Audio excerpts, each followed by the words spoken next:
Café de Grano, historias migrantes y no migrantes. Un espacio informativo de divulgación que discurre en asuntos sociales, culturales, políticos, religiosos, ecológicos, temáticas con un énfasis particular a los flujos migratorios. El Observatorio Regional de las Migraciones del Colegio de Michoacán, sede Zamora. Café de Grano, historias migrantes y no migrantes. Esperemos si no nos falle. Hay que hacer changuitos. Sí, ya sé. Bueno, ya estamos en vivo. Pues bueno, bienvenidos, bienvenidas a su programa Café de Grano, historias migrantes y no migrantes. Y como ven, hoy estamos en un formato distinto, un poco como de Brady Bunch, pero aquí estamos, formato distinto, aprovechando el pago de la licencia de Zoom, del webinario, no hay que desperdiciarla. Pagamos por un mes, así que posiblemente tengamos algunas otras actividades más en lo que va este mes, aprovechando. Y pues bueno, antes que nada también, pues aprovecho para saludar a nuestra invitada del día de hoy, la maestra Porfiria del Rosario Bustamante de la Cruz, quien se encuentra estudiando el doctorado en el Instituto de Investigaciones en Educación de la Universidad Veracruzana y quien se encuentra trabajando lo que nos trae hoy aquí como tema. Educación en contextos migratorios. Bienvenida, Porfiria, y gracias por aceptar participar en este espacio que llamamos Café de Grano. Bueno, bienvenida. Y no sé si quieras enviar saludos, porque te digo, no estarás para saberlo, ¿verdad? Pero tenemos una muy buena cobertura. Llegamos desde China, pasamos por varios países europeos, hasta llegar a Patambarillo, Michoacán y sus alrededores, que por cierto, ahí ya que estamos hablando de Patambarillo, saludos en Patámbaro a mi tía Conchita, que el otro día me di cuenta que nos estaba siguiendo, que puso el programa. Saludos, tía. Y pues bueno, a Linda Flores, de allá de la Casa del Migrante San Agustín en Chihuahua, y también hasta Honduras. Entonces, ¿quieres mandar saludos? Está bien. Pues, muchas gracias. Es un honor estar aquí contigo, compartir este espacio, que sobre todo que las plataformas sociodigitales nos permitan este tipo de alcances, ¿no? En zonas donde no podíamos creer que pudiera llegar la información. Y bueno, pues aprovechando los saludos a los de Mexicali que me están escuchando, los saludos al norte. Saludos al norte, al norte, y eso yo creo que hay que enfatizarlo, al norte, porque de pronto, luego, pues de pronto yo aquí con amigos, amigas aquí en el colegio, pues de pronto había, saludos a Bere, por cierto, la norteña del centro, porque de pronto me decía, no, es que allá en el norte. Yo decía, ¿dónde? En Zacatecas. Yo dije, no me cuadra, le decía, no es norte. No, sí es norte. Y pues aquí sí es norte. Entonces, saludos, pero saludos al verdadero norte, aunque el verdadero norte es Tijuana, pero también Mexicali. Oye, pero si Mexicali es la capital de Baja California. Sí, pero el norte es Tijuana, y si no, pregúntale a cualquier tijuanense que te va a decir, voy al sur, y el sur es Rosarito, es Ensenada, o ir al sur era ir al PAN, a Tecate, eso era ir al sur. Entonces, bueno, incluso sur era ir hacia el Cerro Colorado. Entonces, pues bueno. Hay otros imaginarios. Hay otros imaginarios, pero ese es el norte. Pues bueno, y ahora un poco con esto también de saludos, pues yo sí quiero aprovechar para mandarle un saludo a mis Rosquitas, que Rosquitas, sí me haces falta. Este programa no es lo mismo sin ti, aunque no hacías nada, pero no es lo mismo sin ti, haces falta. Ya vendrán tiempos mejores donde podremos estar aquí unidos. Y yo creo que lo que se extraña es que después del programa nos íbamos a echarnos unos mezcalitos algo leve, de ahí de pronto algún invitado que venía aquí al colegio nos traía por encargo algún mezcalito de Zacatecas, de los alrededores. Entonces pues era espacio para degustar ahí en la casa del Rosquitas. Y pues bueno, un poco también, hablando de saludos, como ves, no quisiste aprovechar, yo sí mando saludos, adelante, a todos lados. Adelante. Un saludo también, a todos y a todas las participantes del primer Congreso de Estudios y Trabajos para las Migraciones y Movilidades, que tuvo como eje niños, niñas y jóvenes en las movilidades, que recién terminó. Saludos a todos, entre algunos, pues bueno, a Ana Vila, Ángela, Ana Luz, Viridiana, Patricia Román, Pati Merlo, Carla Aguilar, a Vale, Luis Eduardo, Virginia, a nuestros ponentes también magistrales, hasta el Estado de México, Lucía, hasta Sonora, Valentina, y aquí al lado en Jacona, pues a Gustavo. Y pues bueno, un poco señalar que fue una buena experiencia, y cuando digo buena experiencia, lo fue tanto por ser el primer congreso que aquí organizamos con este tema y que estamos proyectando el segundo, pero también una experiencia en cuanto a esta modalidad virtual, un poco lo que señalabas ahorita, Porfiria, y que pues bueno, ya tenemos también, comentarles que ya tenemos trazado el congreso del año entrante.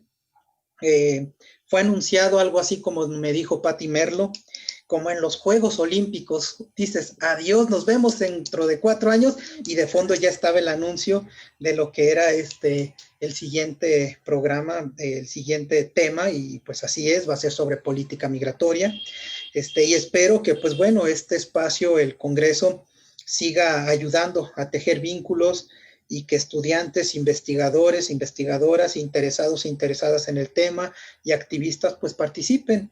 Y de eso se trata, como dijeran las colegas del proyecto Taika, que utilizan esto como su lema, su eslogan, tejiendo redes de solidaridad. De eso se trata, y espero que pues bueno, se puedan seguir generando estos vínculos.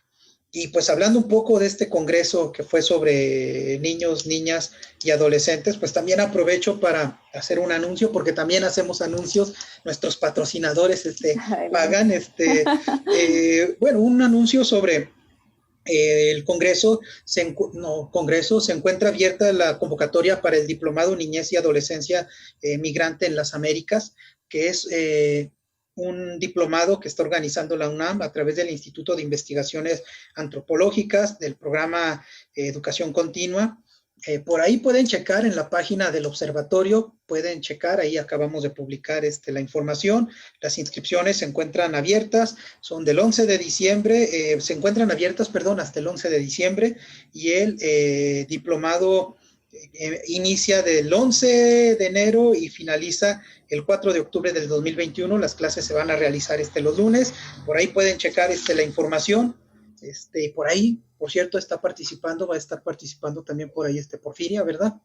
En el diplomado. Ahí va a estar participando. Así es de que están invitados, invitadas.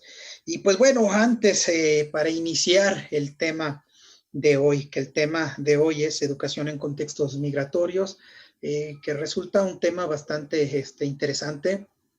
Es un tema que tiene pues una vigencia muy importante, y que nos lleva también a ir generando adecuaciones a lo que estamos enfrentando, y que es un poco lo que vamos a ir viendo sobre la marcha. Pero antes, ¿por qué tu interés en estudiar la educación en contextos de movilidad? Educación en contextos de movilidad, o a jóvenes, niños migrantes en contextos de movilidad.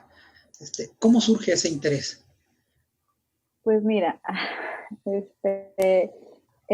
ese tipo de preguntas creo que surgen sobre todo entre estudiantes de posgrado, de cómo es que te incita a vender tu alma a un proyecto de investigación, pues a veces, sobre todo en maestría 2 años y doctorado de 3 a 4 años, ¿no?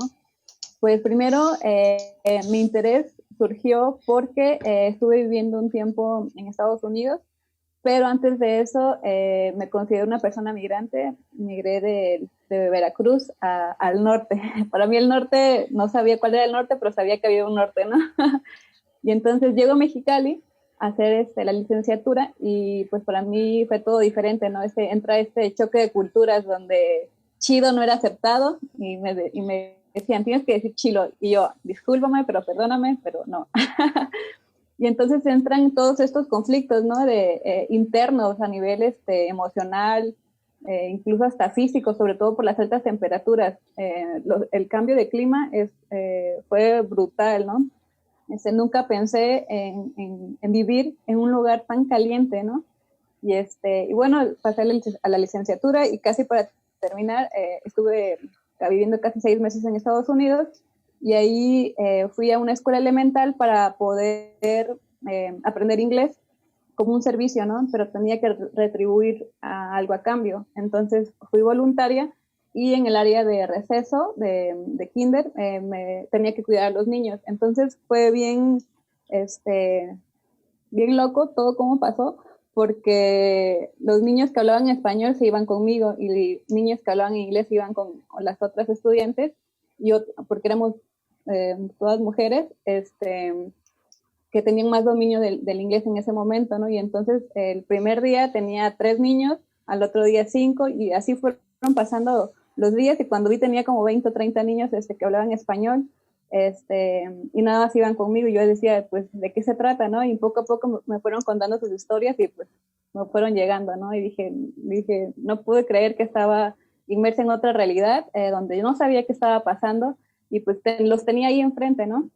Y poco a poco también fui conociendo mujeres que habían migrado solas o en familia, y también tengo familia migrante en Estados Unidos y en Mexicali, y poco a poco se fue tejiendo todo esto, todos estos nodos que me iban surgiendo a un nivel más académico. A partir de ahí hice una tesina en la Facultad de Pedagogía e Innovación Educativa de la UABC, y ahí empezó mi interés, ¿no? No sé cómo llamarlo, este espíritu de saber más, de conocer más. Me acuerdo que en la licenciatura había teóricos que yo todavía no llegaba a reflexionar como a fondo o en profundidad, ¿no? Me encontraba teóricos sobre el terruño como Giray, la antropología, o sea, era otra rama que yo desconocía, y luego me fui a la maestría y ahí fue donde terminé de aterrizar ya lo que quería estudiar.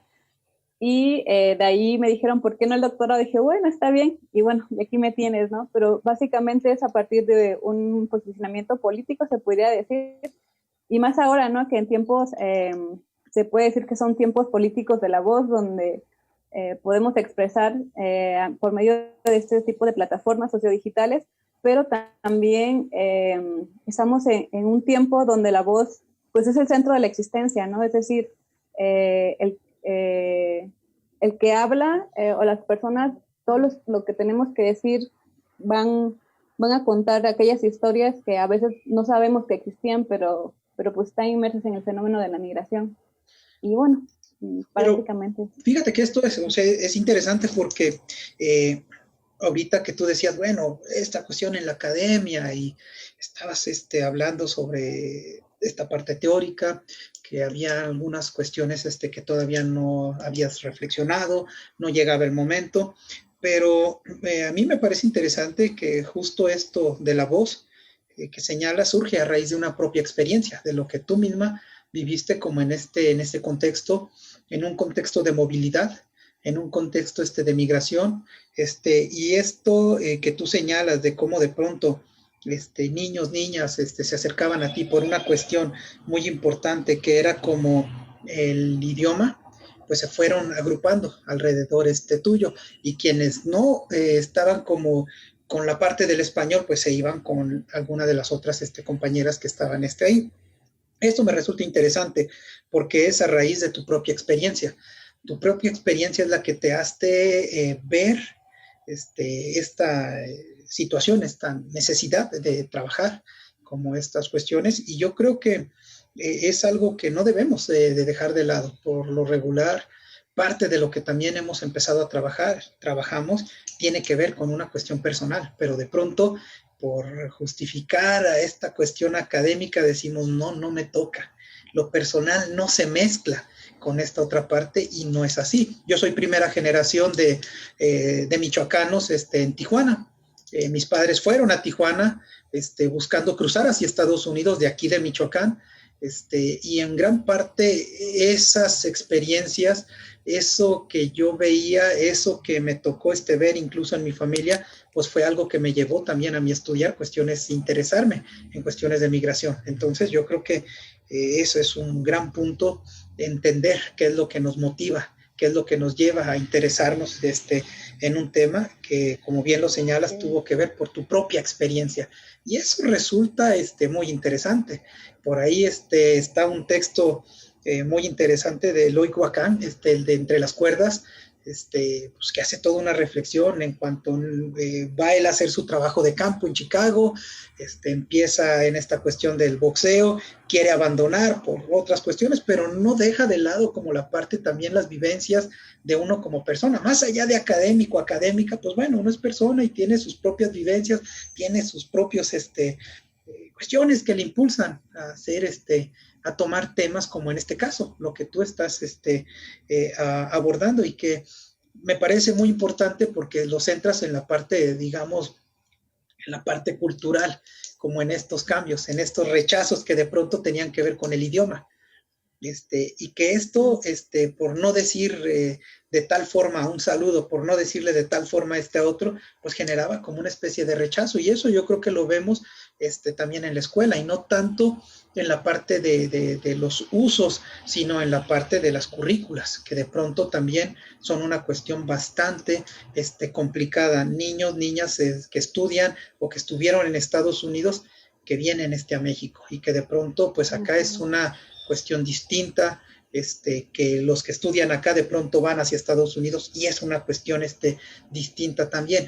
¿Qué puedes decir respecto a eso? Ahorita hablabas la parte cultural, es muy importante, pero ahora buscando entrar esa parte y con currículas, ¿cómo lo estás, qué es lo que estás encontrando tú en tu trabajo? Uy, pues te puedo decir, o sea, se me vienen a la mente muchas cosas. En cuestiones de la escolaridad meramente formal, y principalmente del currículo, el sistema educativo nacional está pensado monolíticamente, ¿no? Es decir, estructura a partir de que las y los jóvenes o las y los niños puedan educarse tomando en cuenta la nacionalidad, ¿no? Esa parte del nacionalismo, lo que lo identifica, por así decirlo, como mexicano, ¿no? Pero... que es uno del centro. Exacto. Pero ¿quién es el mexicano? Es que somos muchos mexicanos, ¿no?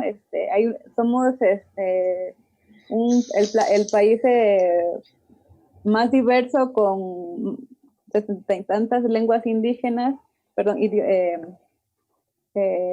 también, por ejemplo, también me lleva a pensar otra vez en Mexicali, que llegué y vi a chinos, es decir, cómo esta comunidad china se estableció ahí, y voy tantito más para arriba a San Quintín y veo a personas que vienen de Oaxaca, o incluso en Mexicali hay una comunidad de poblanos, ¿no? Es decir, cómo en una ciudad tan pequeña y con mucho calor, empieza a ser como un crisol de diferentes culturas, y de Tijuana ni se diga, ¿no? Pero también, como existe ese fenómeno en Baja California, también lo podemos ver en Michoacán,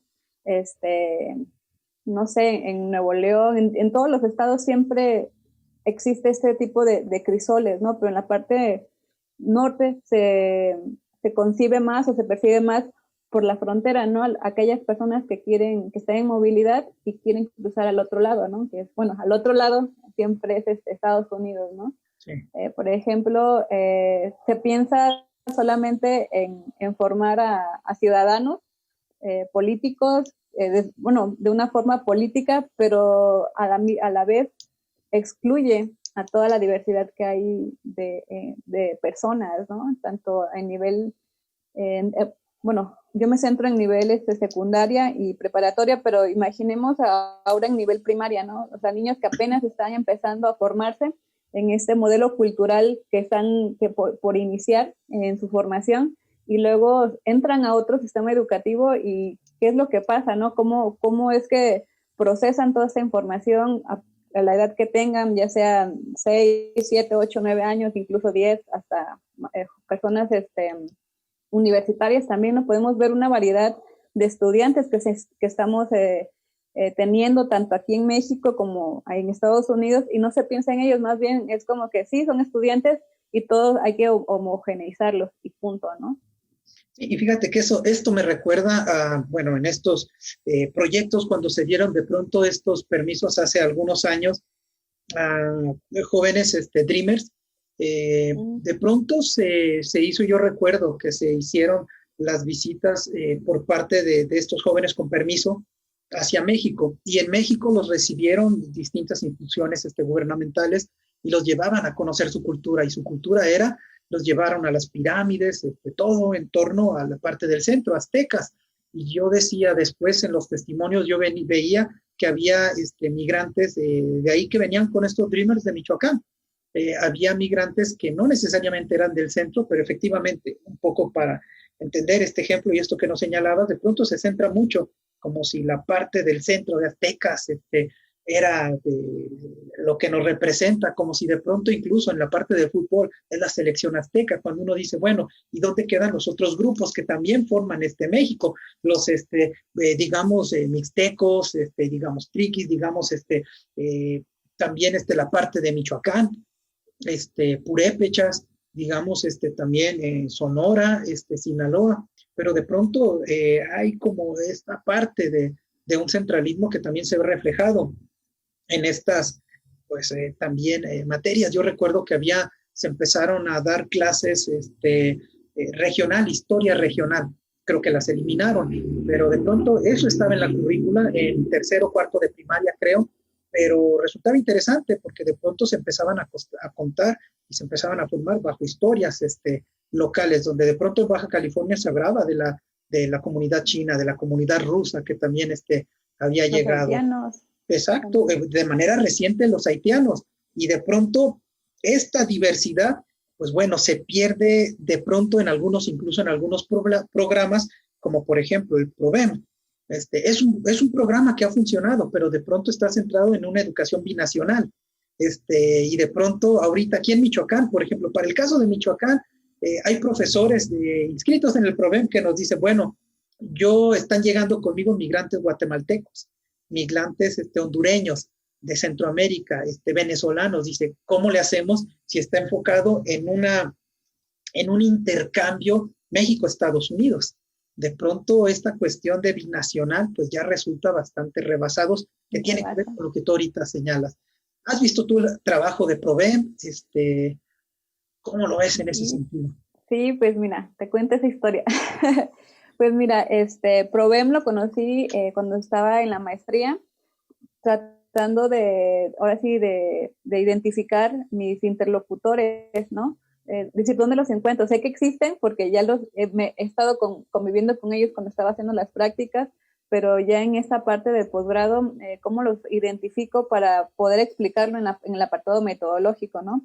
Entonces, la maestra que en ese momento fue mi tutora de tesina, me dijo que conocía a Yaramparo López López, que es la coordinadora a nivel estatal de PROVEM en Baja California, y fue ahí donde empezó el vínculo, ¿no? Y empezó esta iniciación de PROVEM en Mexicali. Es decir, PROVEM empieza a figurar dentro del panorama educativo en el 2016. O sea, reciente.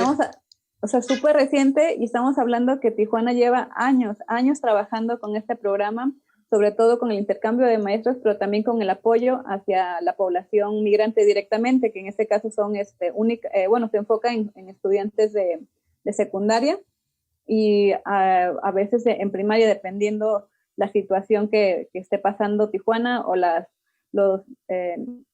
caravanas, ¿no?, que estén llegando.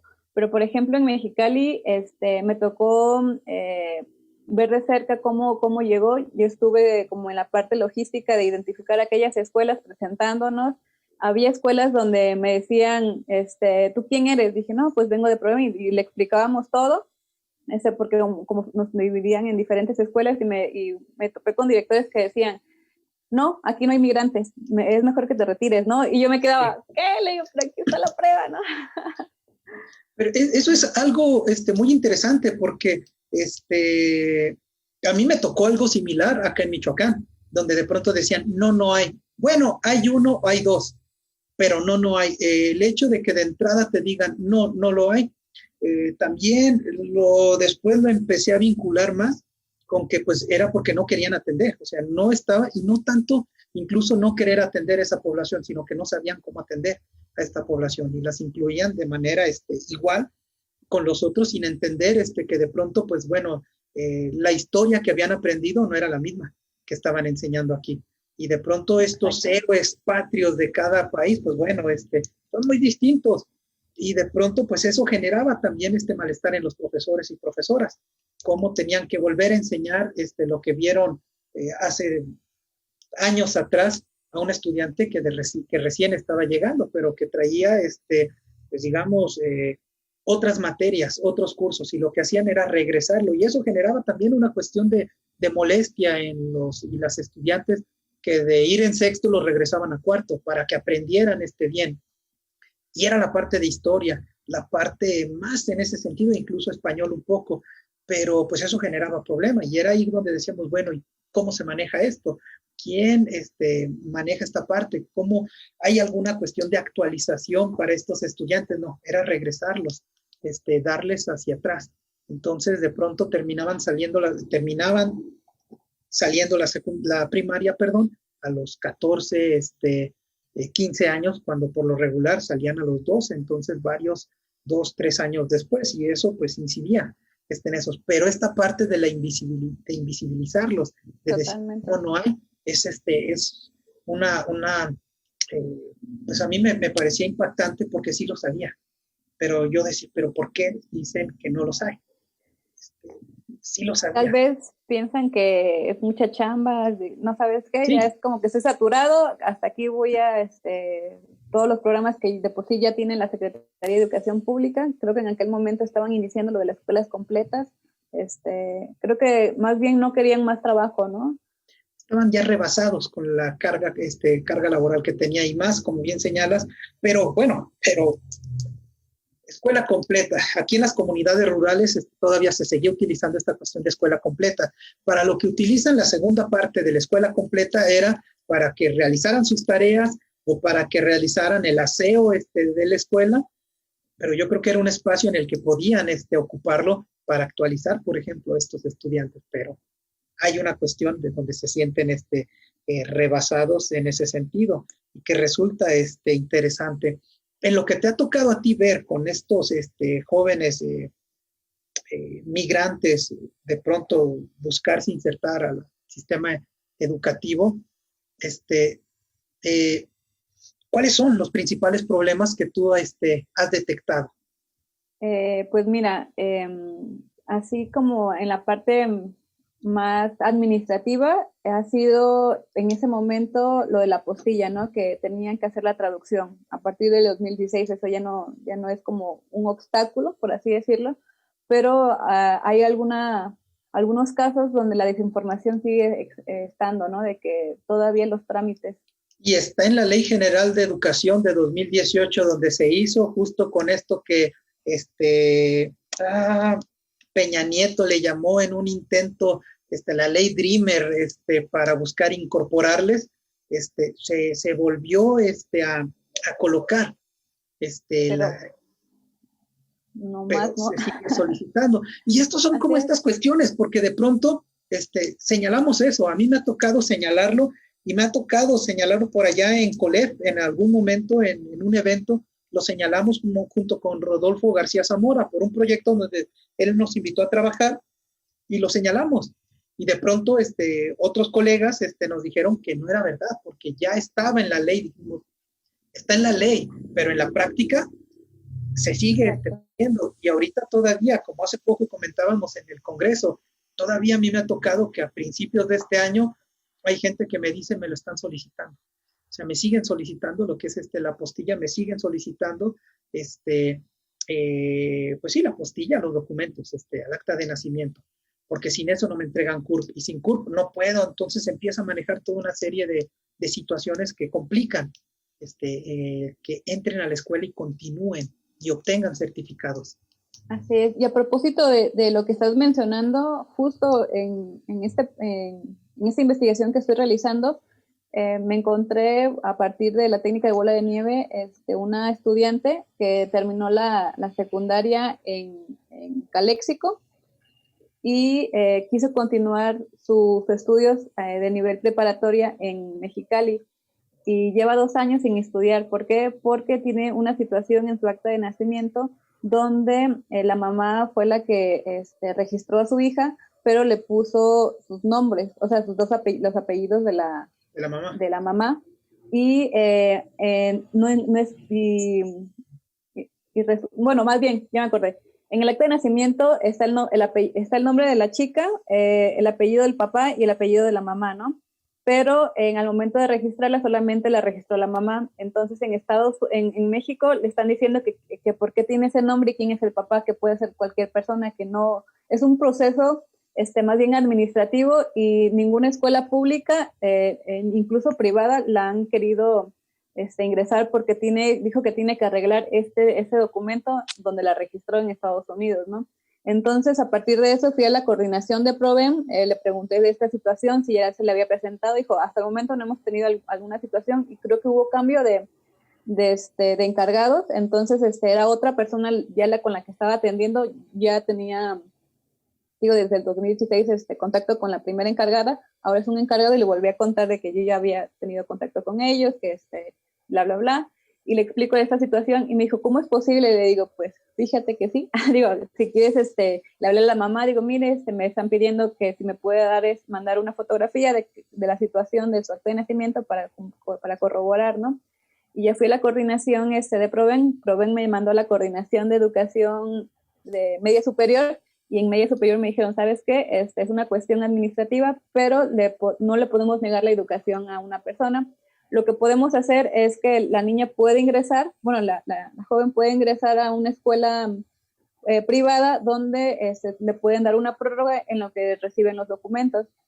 Y le digo, está bien. Y le digo, y si la mamá no cuenta con la solvencia económica para pagar las colegiaturas, ¿cómo va a proceder la mamá, no? Dijo, no, pues se le puede proporcionar una beca, ¿no? Y también me puse a pensar en aquellas situaciones donde las familias no cuentan con los recursos suficientes, ¿no? Entonces, ¿qué pasa? Es otra situación de que los jóvenes dejan de estudiar por estas razones, que preguntan a las instituciones que se suponen tienen que tener esos conocimientos o este apoyo, pero pues ni ellos saben, ¿no? Entonces no saben con quién acudir.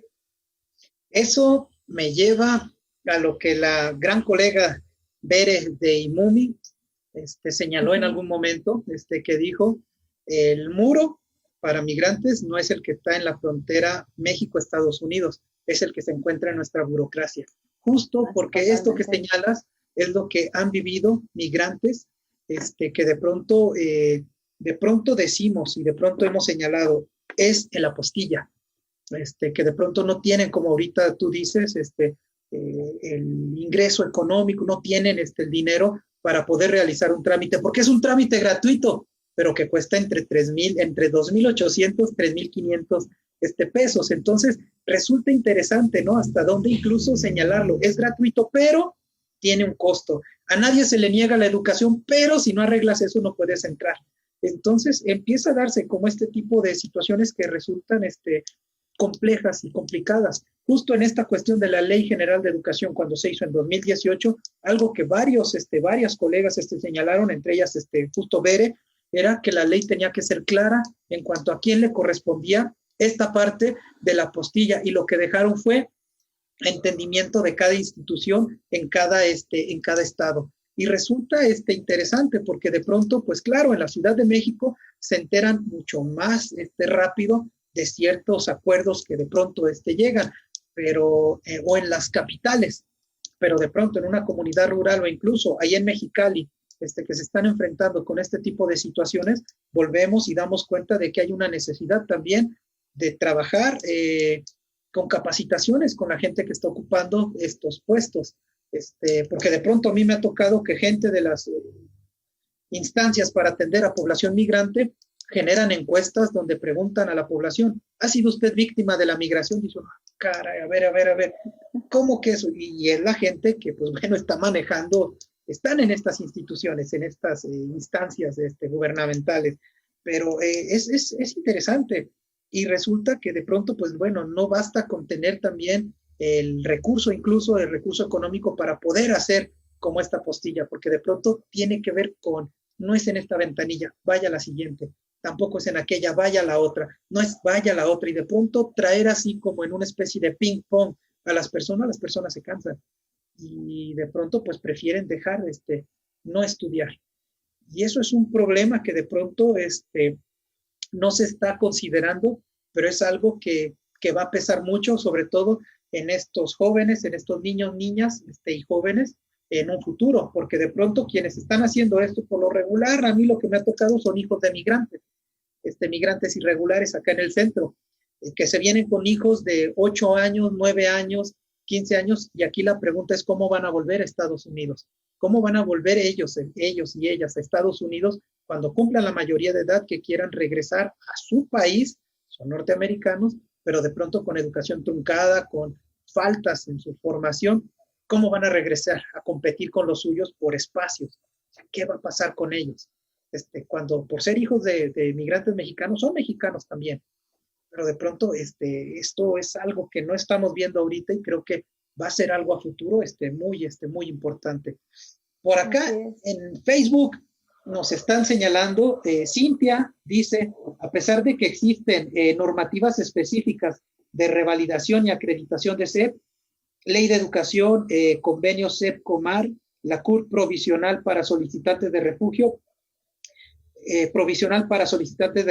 no son llevadas a cabo en la realidad. Las normativas no se bajan a los docentes, justo esto que estábamos señalando. Ellos muchas veces no lo saben.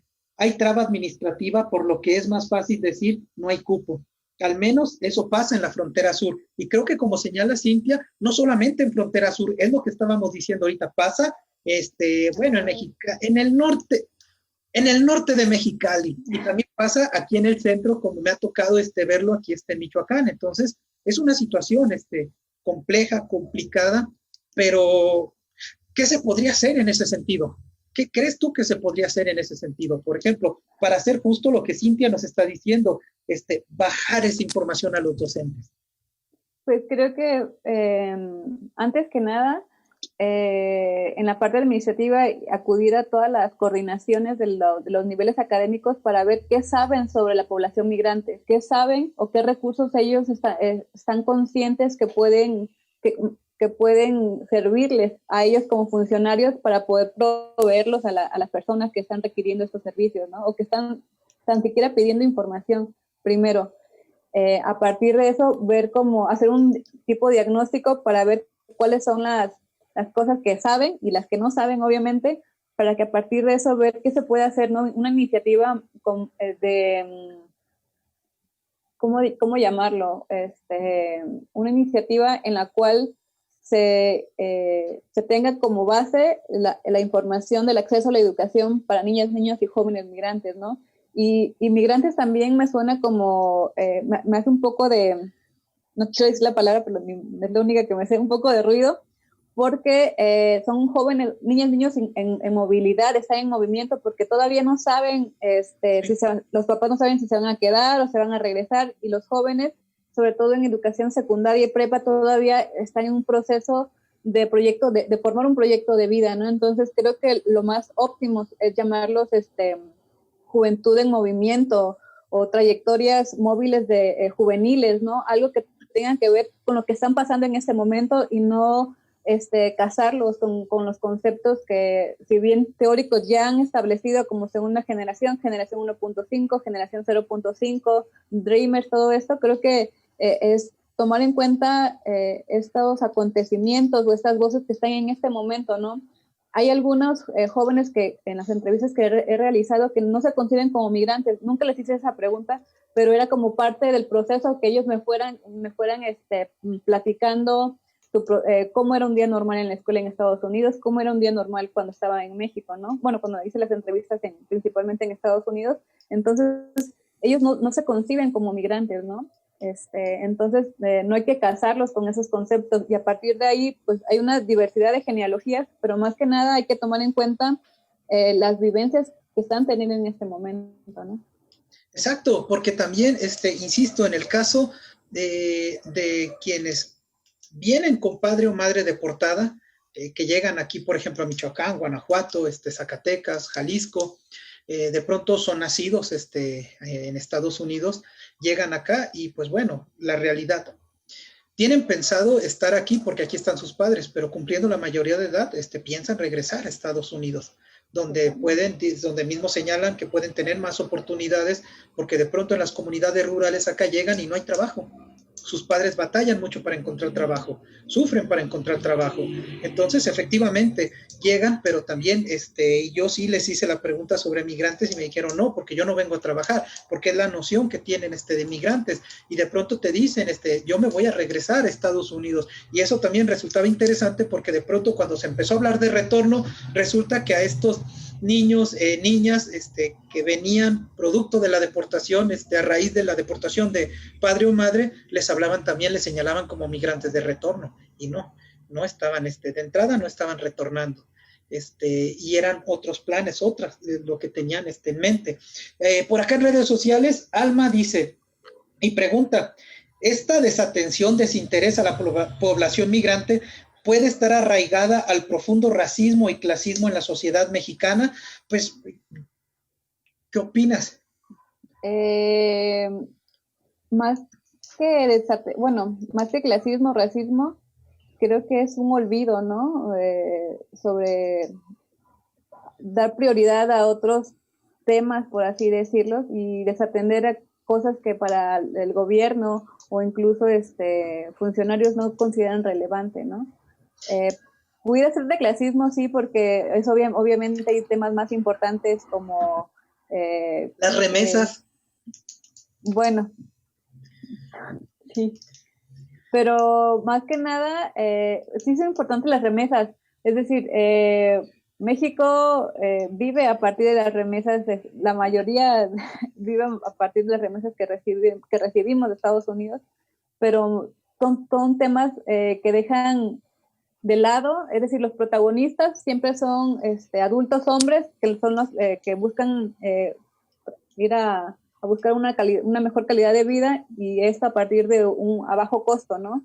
Una mano de obra barata, poco remunerada, pero a partir de eso, el punto es que los protagonistas siempre son personas adultas. Últimamente también han sido las mujeres que han tomado gran protagonismo, pero los niños siempre son vistos como dice Zúñiga, como maletas, ¿no? Solamente son como un equipaje que se pueden llevar y ya, pero creo que hay un desinterés, y creo que también CIPINA tiene que ver aquí en tomar en cuenta las voces, insisto, de estas niñas, niños y jóvenes, ¿no? En la participación dentro de la migración como parte de este movimiento, ¿no? Aunque ellos no tienen la decisión cuando son menores de edad, pero sí participan en estos procesos migratorios, en estos desplazamientos, en estas movilidades. Cuando te señalaba ahorita lo de las remesas, era un poco señalándolo en el sentido de que ahí sí se han hecho acciones por parte del gobierno, 3x1, 2x1, en qué vengan las remesas, en qué hay que gastarlas. Hay que poner la infraestructura que no estamos poniendo nosotros, pero hay que hacer que migrantes lo pongan. Pero de pronto vemos que cuando son realizar como proyectos para población migrante, pues vemos ausencias y vemos una presencia importante en el papel.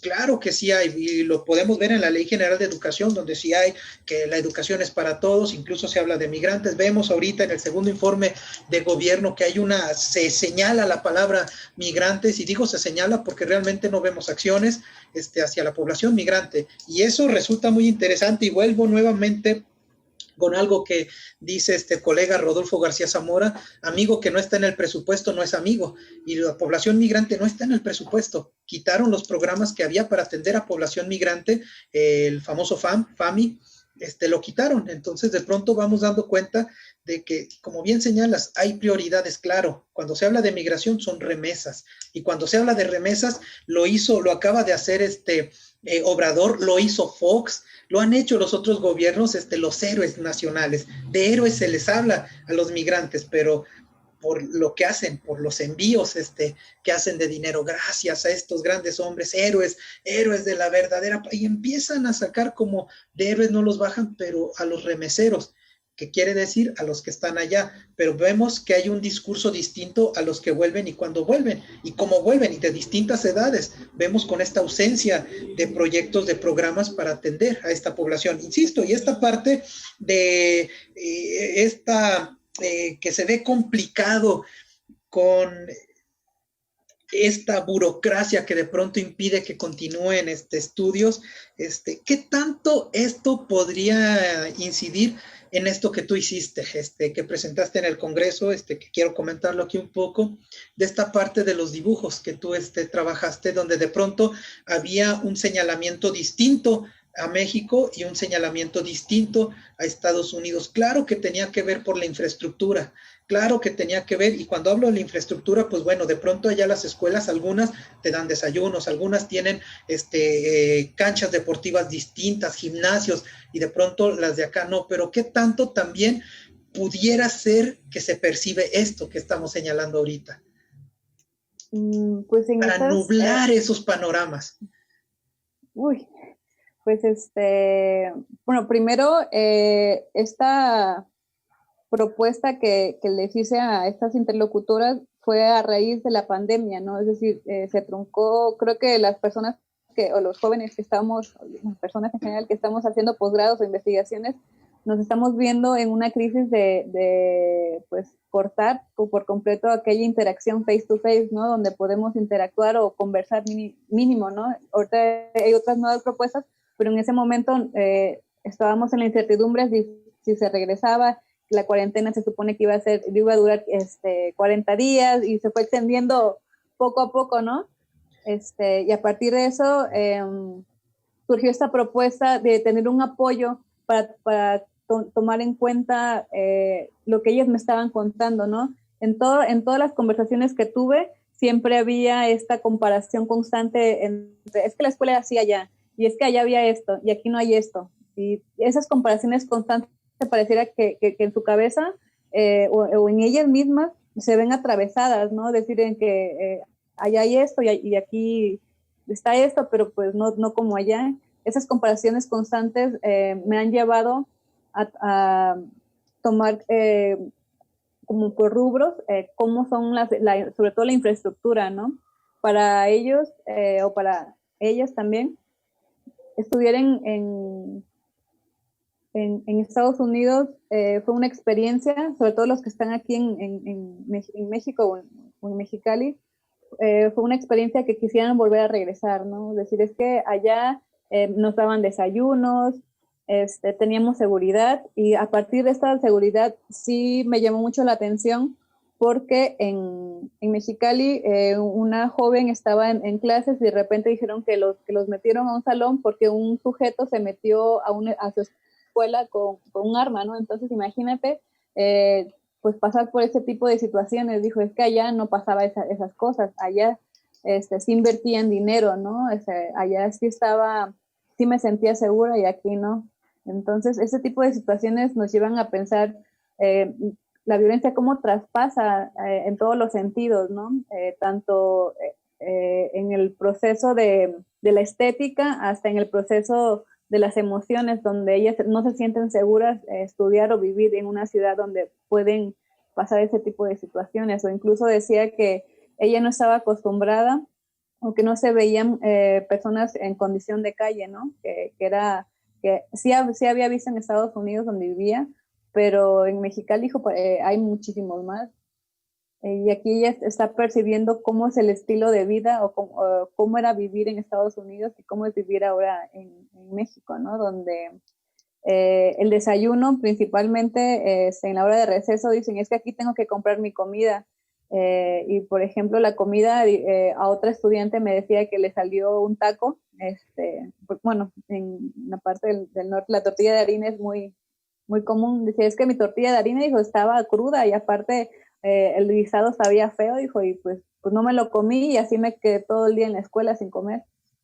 O sea, son cuestiones que parecieran que nosotros, bueno, yo toda mi formación escolar ha sido en México, pero para mí es normal así como que, bueno, pues te compras una galleta o algo así, ¿no? Que ya sabes más o menos cómo está la situación de las tienditas o las cafeterías en las escuelas, pero para ellas todo era nuevo, ¿no?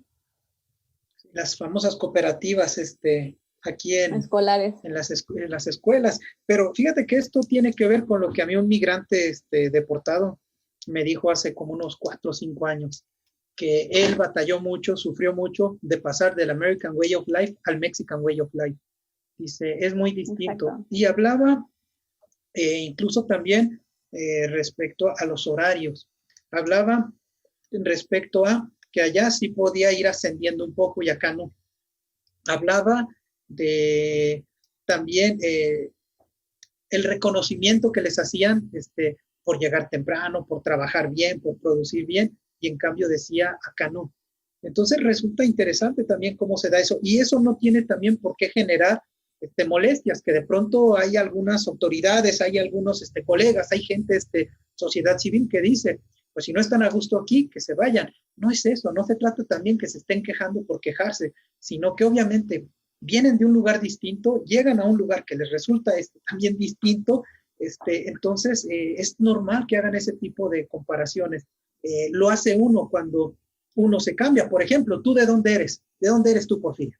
¿Dónde naciste? 100%, en Jarochilandia. Cuando llegaste ahorita decías un poco de cuando llegaste a Mexicali, un poco los cambios, híjole, es que acá es así. Y el norte que tú conocías eran los ventarrones, no era Estados Unidos, ¿no? Así es.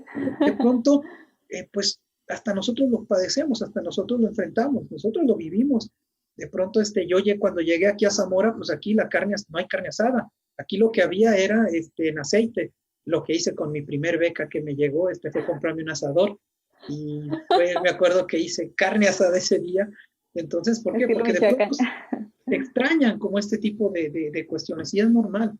Pero de pronto hay momentos que tiene que ver, yo sí lo veo un poco con lo que señalaba Alma, que de pronto pues sí puede existir también, más que racismo, una cuestión de rechazo a los otros, que ha sido una cuestión permanente, y que de pronto pues bueno, se puede ir generando y puede seguir como alimentando este tipo de situaciones. Y acá en Michoacán hemos visto y hemos encontrado rechazo a hijos de migrantes justo por lo que representan, que de pronto les representan a determinados profesores el norte, ese norte que los trató mal, ese norte que de pronto les generó como una experiencia negativa en su propio pues, experiencia migratoria, y de pronto llegar niñas nacidos allá, pues empiezan con cierta, hacia los niños y hacia los niños. Es verdad, también se da como esa parte, o incluso cuando les corrigen en inglés. ¿Quién es el maestro, tú o yo? Pero así se dice, sí, te sales. Entonces empieza una serie de enfrentamientos también, que decimos, bueno, yo creo que se necesita trabajar, y trabajar sobre todo un tema que resulta interesante y que no se está colocando, la sensibilización, para poder poner el tema sin que sea un tema que de pronto se busque o se borre de las discusiones. ¿Por qué digo se borre de las discusiones? ¿Cuántos migrantes hay aquí? Ninguno. No hay, no, sí hay. O sea, sí los hay. O incluso, decían, ¿qué es PROVEM, no? Las mismas, los directores o subdirectores decían, ¿pero qué es eso? ¿Para qué sirve? ¿O cómo se lleva a cabo? ¿Y dónde se va a llevar a cabo? O sea, tenían bastantes preguntas, ¿no? Y no les habían surgido en todos los años que tenían trabajando dentro de las escuelas, hasta que una persona llega y dice, no, pues vengo por parte de PROVEM para conocer cuántos estudiantes, así como que, pues no hay, ¿no? Así como que fácil decir o negar, no hay, y punto. Y ahorita, por ejemplo, Ricardo Ernesto pregunta, y bueno, yo creo que más que pregunta, también nos está como colocando ahí algo que resulta interesante. Dice, ¿es posible hablar de un olvido social e institucional de las infancias, juventudes migrantes en contextos educativos mexicanos? Y yo creo que podemos señalar y podemos decir, hay una deuda histórica hacia ciertos grupos sociales marginales, por ejemplo, la población indígena. Población indígena ha estado ausente tanto de educación, de todo rubro, aquí en México, la parte campesina también. En eso se encontramos, y se va incorporando también la población migrante nacional, migrante internacional. Y de pronto vemos que hay una deuda importante. Bastante, y más ahorita, no sé si viste las últimas noticias sobre los recortes presupuestales, ¿sí?, para la comunidad, la atención indígena y la atención migrante. O sea, estamos hablando de un retroceso, en vez de apoyar a esas poblaciones que siempre han sido vulneradas. Ahora se va a hablar de una doble vulneración, ¿no? Es decir, cortar de plano todos estos accesos que eran mínimos. Si lo vemos así como a gran escala, eran mínimos los apoyos que se estaban recibiendo en diferentes estados. Y resulta interesante, yo creo que también retomar esto que Manuel Valenzuela ha colocado y ha señalado de manera constante en sus trabajos sobre juventudes, los contextos jovenicidas, que de pronto son contextos donde se vulnera, hay una vulnerabilidad importante, donde hacia jóvenes, hacia jóvenes sin empleo, hacia jóvenes sin educación, y de pronto vemos, bueno, si estos están en esta situación, ¿qué se espera de la población migrante? Todavía una mayor vulnerabilidad. Vemos cada año cuántos jóvenes quedan fuera de las universidades públicas. Hay universidades que solamente dan entrada al 40, 30%, 35, 40%, y ese 60, 65% que queda fuera se va a sumar con los del año entrante, y así se van generando. ¿Y empleos? ¿Qué tipo de empleos hay?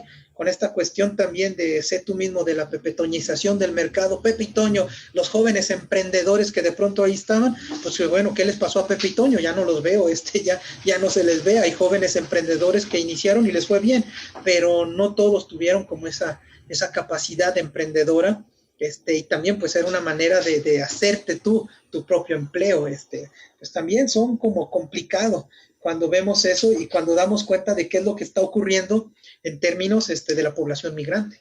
Exacto, estamos hablando de una precarización que viene de hace años, y justo ahorita que hablas de los jóvenes y de los juvenicidios, el concepto que propone Valenzuela, también el concepto de necropolítica, ¿no? Es decir, son personas olvidadas, cuerpos olvidados, no tienen cabida, ¿no? Para este tipo de situaciones contemporáneas que estamos viviendo. Y más de olvidados, son de fácil reemplazo. Por eso no hay desechables. Una necesidad. Desechables, exacto. Entonces, pues el panorama no está como muy,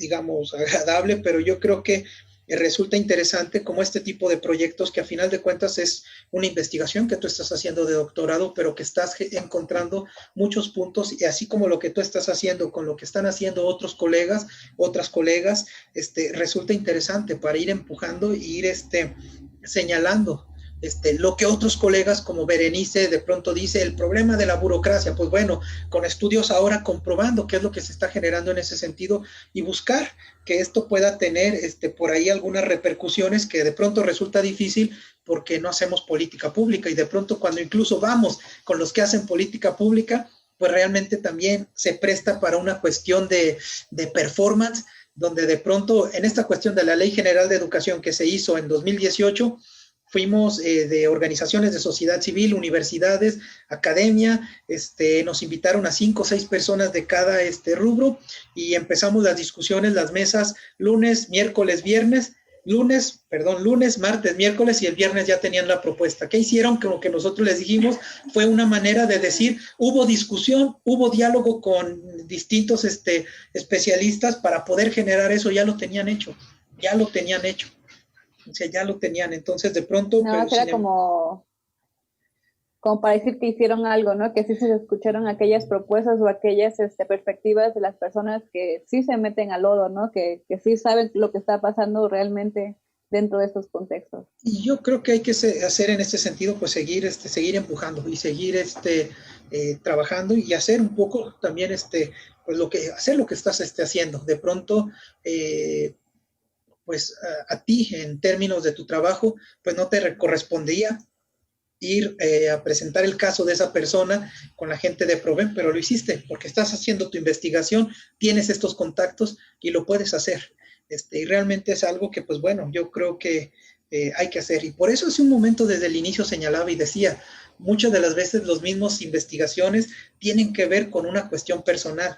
Yo creo que eso es importante, y no hay que quitar como esa persona en las investigaciones, porque de pronto me ha tocado escuchar de colegas que dicen, eso no nos corresponde, a nosotros nos corresponde generar el conocimiento. Dices, no. Está bien. Creo que ahí estamos hablando de otros privilegios, ¿no? Sí, pero pues bueno, algo que quieras agregar. No, pues por mí seguiríamos echando el cafecito, pero es un tema muy importante. Aquellas personas que apenas están adentrando a esta parte de la investigación o a los posgrados, creo que siempre hay un apartado de la parte metodológica en la UB donde estoy haciendo el doctorado que se llama el posicionamiento epistemológico, pero también el locus de enunciación, ¿no? Me encanta, es decir, me gustó la forma en que la están proponiendo porque es desde dónde estás hablando, ¿no? Y creo que eso habla como ya a nivel personal, cómo es que surge esta propuesta que tú estás haciendo, no para cambiar el mundo o no para descubrir el hilo negro de la vida, pero sí, al menos para llamar la atención o visibilizar aquellos aspectos que probablemente habían sido escondidos o olvidados, ¿no? Sí, y bueno. pues mira, tienes porra, ¿eh? Por ahí están diciendo en los comentarios, Porfiria es la mejor, ¿eh? Entonces, pues qué bueno, y sobre todo esto que se presta también para buscar, dialogar un poco, no solamente entre nosotros, sino también buscando dar, como participación a gente que nos esté escuchando, que estén interesados en el tema, que lo estén trabajando, que tengan por ahí de pronto alguna duda, pues de eso también se trata. Claro. Y pues bueno, yo de verdad te agradezco mucho que hayas al contrario. Aceptado estar en este espacio, y pues agradecerte nuevamente, agradecerte la participación. Gracias a ti por abrir este espacio y pues es un honor siempre conversar sobre temas, bueno, a mí me encanta sobre hablar diferentes temas, pero en particular me mueve mucho, ¿no? Al parecer a ti también. Sí, pues también andamos ahí en sintonía. Sí. Bueno, yo les agradezco mucho a quienes nos estuvieron siguiendo, a quienes nos están viendo, pues agradezco mucho, de pronto todas las participaciones, por ahí veo que hay otros comentarios en Facebook, pero no los alcanzo a leer. Tuve un problema, por lo regular pongo 2 equipos y en uno estoy conectado para que en no saturarlo y que me cierre de pronto, y descompuse la computadora de aquí del colegio. Prendió y después sonó y después se puso la pantalla azul, se puso la carita triste que se ponga, y yo creo que ya se quedó triste porque nada más está... Creo que es parte de este proceso de los espacios virtuales, ¿no? Sí, de estar precavido también y tener como esto otro. Y pues bueno, les comento también que el próximo lunes vamos a tener a las 6 de la tarde, vamos a tener otro espacio, vamos a hablar rumbo a las elecciones, vamos a tener de invitados a una organización que están echando todas las ganas del mundo, buscando inscribir a inmigrantes en Estados Unidos para que ejerzan su voto en dicho país. Entonces, vamos a estar por ahí hablando cómo le están haciendo, cómo iniciaron, y pues cuál es la finalidad de hacer esto. Entonces, pues sin más, muchas gracias a quienes nos estuvieron siguiendo. Gracias, saludos a todos Facebook, los que nos están escuchando. Hasta luego.